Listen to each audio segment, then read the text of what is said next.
Yo, what's up guys? Mustard out here today. It's nice, beautiful Sunday afternoon. Not really doing too much. Had a good chunk of wet corn in our wet bin, and I just came out here to dry that today. Take some time, kind of focus and kind of learn more about how this dryer works. I think I got a good grasp of it, but today was kind of a good day to come out here. We're not really bringing a lot of trucks, worrying about dumping trucks and all that. I can kind of hone in and baby the dryer a little bit, make sure I'm running it right. So I'll kind of hopefully give you guys a little walk around of the Ben site and how everything works from a logistics standpoint.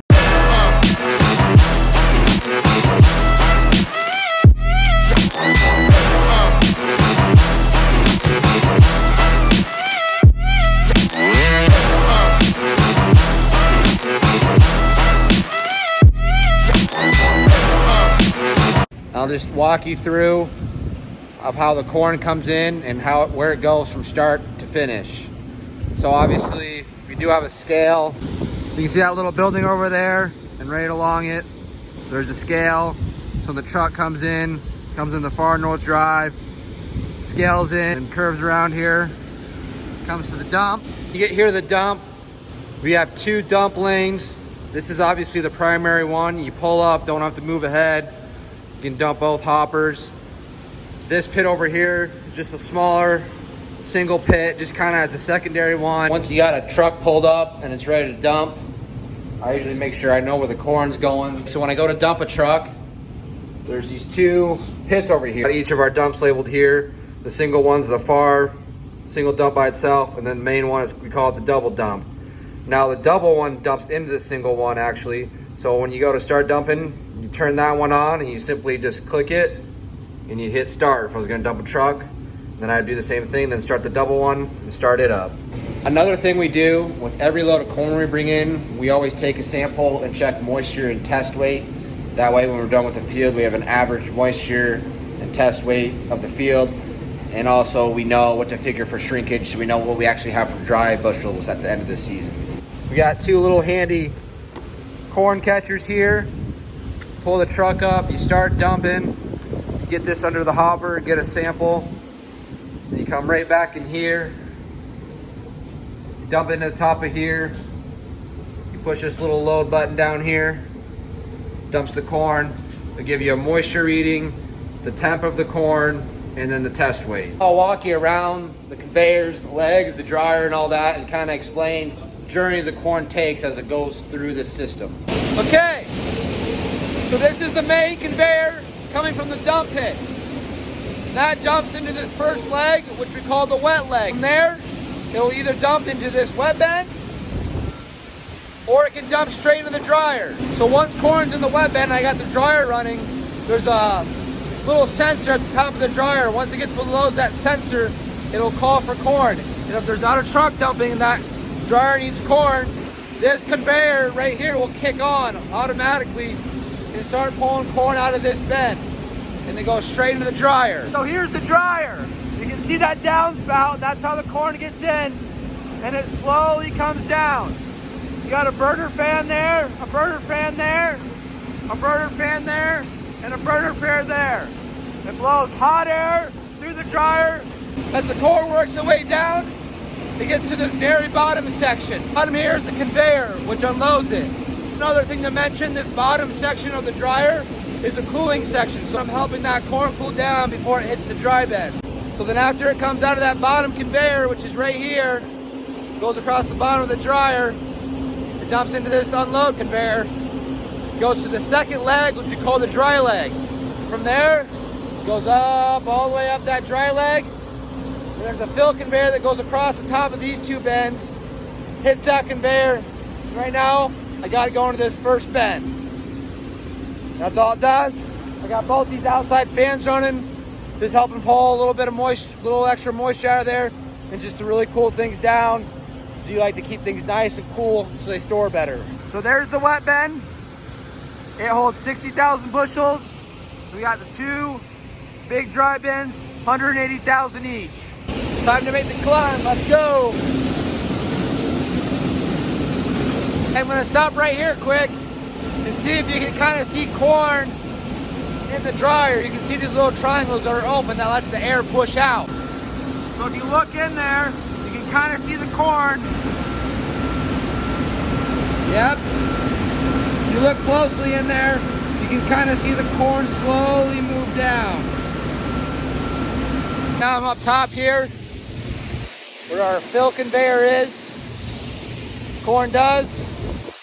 Comes down this little downspout, hits the conveyor, then it can go to either of the two bends. Right now, most of the corn is going down into this first bend, and once that gets full, I'll close this and let it hit the second bend. Now I already have the door for the second bend open, just in case corn, for whatever reason, skips over this one and keeps going down. It's got a point of relief. Now you might notice how this conveyor makes a slight incline as it gets to this other bend.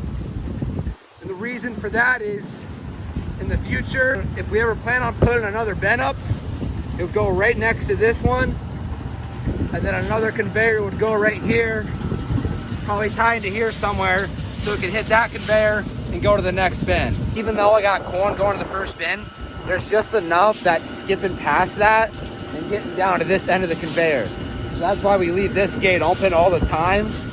That way corn doesn't keep getting backed up in here and feeding back, and eventually could plug the conveyor. This is how the corn gets to any various bend or to the dryer. This first one goes down to the overhead loadout. So when we're ready to fill that to load trucks, that's what this one's hitting. This one, the second one here, is taking corn, hitting that conveyor down there. That's the one that takes the corn to the dry bed. Third one is going straight to the wet bed, and this other one down here goes to the dryer. And if the dryer needs corn, it'll go down that tube, and as it fills up, when the dryer gets full, it'll then shoot over to this one and go straight to the wet bed. The next level, this is the top side of that same distributor. So these two downspouts are coming from each of the legs.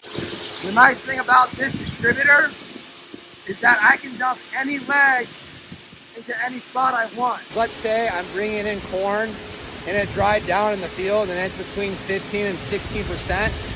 Instead of having to dump it into the dryer or the wet bed and run it through the dryer, I can switch that distributor and hit it right to this fill conveyor and go right into the vent and not mess with trying to dry it, because then you could run into the problems of over drying it and losing bushels. Nothing too special up here. Got the wet legs and the dry legs. The corn comes up, comes over, and into that downspout and into the distributor. The truck comes in, dumps. You come out, you exit out, come around this far driveway over here. So it'll go around, come down that driveway, come over here, pull onto the scale facing that way out, and back to the field you go. So hopefully that's kind of a good brief explanation of how our grain setup works. So this is what Sukup calls their Quadra Touch Pro. It's their dryer computer. It's what I use to control any aspect of the dryer. And right now I have it in automatic mode, so it's doing its thing. Just the key things I'm kind of watching for. So this green box right here is what my moisture set point is. So that's my goal. That's what I want the moisture of the corn coming out of the dryer to be at. And then this one and this one kind of shows you what it's actually coming out at. And then this percentage here is the speed of how fast it's unloading. And this at the bottom shows the temp of the grain coming out of the dryer. And then up here, so that's that switch. There's a switch up there that detects whether the dryer is full or not. And right now you can see that's not lit up, which means it's calling for corn. Which if you come over here, the wet bed reclaim is running, dumping corn to the wet leg and filling that dryer right now. So usually it takes a minute or two for it to fill back up and trigger that switch. So here shortly, yep, it just kicked that switch back on. They light up. Oh, now it's already, see, it must have just settled just enough below that and it's calling for corn again.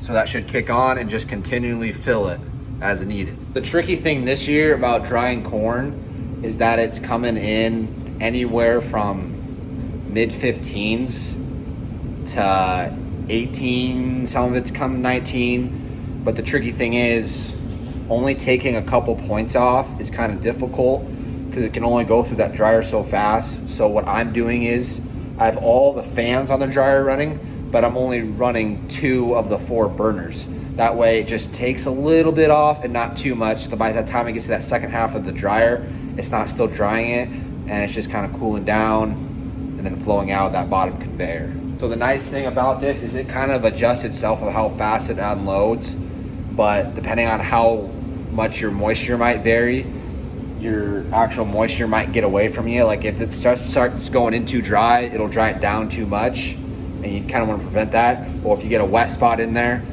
it can kind of not dry enough. So I just kind of keep an eye of what that actual moisture is coming out of, and if I notice that gets too high on me or too low on me for a while, I'm like, yeah, it's kind of been sitting at that 13.5 range for a little bit. I might have to come back in and manually speed up how fast it unloads and just see if it catches itself back up. Another nice thing about this is they got a bunch of graphs on here, and some of them I don't really pay attention to, but the main one I look at is moisture. And what this shows you, it shows you what the moisture of the grain going into the bin is and what your moisture coming out is. So this green line is the moisture coming out of the dryer. That's just kind of a nice feature to have. You can kind of see how it's averaging out, because sometimes you look at it like, oh my God, it's bringing in corn, it's way too dry, I need to change something. It's like, well, don't panic here. Just kind of see what you need to do. If you need to adjust something, just tweak it a little bit, then give it its time, and let it kind of settle itself back out. And I can see my stuff's starting to come up just above 15. So as long as it stays there, I'm just kind of let it do its thing, dry its corn, and at the end of the day, don't have to get too worried about it. The other nice thing about this is if I want to change something, I can always take it out of automatic mode, go in and change whatever I need to. Like if I want to change how fast it's unloaded, or if I want to change my moisture set point, or there's a bunch of different delays and stuff you can do. But I'm kind of comfortable with what it's doing now, so I'm just gonna let it do its thing. Once that wet bin's empty and it's not taking any more corn, if that switch doesn't recognize corn for I think it's 10 to 15 minutes, it'll be like, hey, I'm not getting corn, and then eventually it'll time out and it'll shut the dryer down. And the way I have it set up right now, it'll stop unloading, it'll shut any burners off that I have going, but it will let the fans keep running for 5 minutes, and that's just kind of help cool down the corn that's already in there. Hey, we have a visitor. Anyway, so as I was saying, letting those fans continue to run for 5 minutes allows the grain to cool down that's in the dryer, so it's just not going from hot and then everything's shut down. It just helps cool that stuff down, and then those fans will shut off, and then it's done. Come back the next day, start filling with corn, wait a little bit, and then start that dryer back up, do the same thing until we're done. That's how everything works. If you guys got any questions, leave it down in the comments. I hope that I explained that fairly well so you can understand it. But yeah, might seem like a lot, but once you start running stuff every day, it gets simpler and simpler. So that's it. And as always, we will see you in the funnies.